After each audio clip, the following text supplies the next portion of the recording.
গভীর এক জঙ্গলের মাঝে ছোট্ট একটি গ্রাম ছিল। সেই গ্রামে থাকতো এক সাহসী ছেলে, আরিয়ান। আরিয়ানের সবচেয়ে ভালো বন্ধু ছিল এক দুষ্টু বানর, মন্টু। প্রতিদিন তারা জঙ্গলে ঘুরে বেড়াতো আর নতুন কিছু খুঁজে বের করার চেষ্টা করত। একদিন জঙ্গলে পুরনো একটি গাছের নিচে আরিয়ান একটি অদ্ভুত পুরনো মানচিত্র খুঁজে পেল। মানচিত্রে আঁকা ছিল একটি পাহাড়, আর সেখানে লেখা ছিল, জঙ্গলের গুপ্তধন এখানে লুকোনো আছে। আরিয়ান অবাক হয়ে বলল, মন্টু, আমরা কি গুপ্তধন খুঁজতে যাব? মন্টু উত্তেজিত হয়ে লাফ দিয়ে বলল, চলো, এটা হবে আমাদের জীবনের সবচেয়ে বড় অভিযান।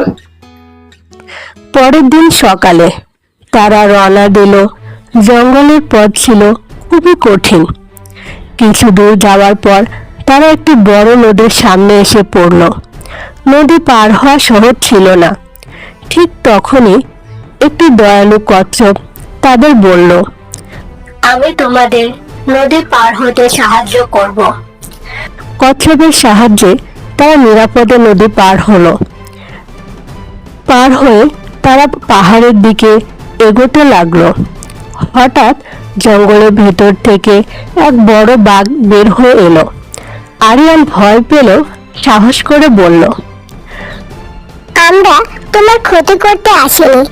বাঘটি কিছুক্ষণ তাদের দিকে তাকিয়ে থাকলো, তারপর শান্ত হয়ে চলে গেল। মন্টু বলল, সাহস থাকলে অনেক বিপদই এড়িয়ে যাওয়া যায়। অনেক পথ পেরিয়ে তারা পাহাড়ের কাছে পৌঁছালো। সেখানে ছিল একটি অন্ধকার গুহা। গুহার ভিতরে ঢুকে তারা দেখতে পেল একটি বড় সোনালী বাক্স।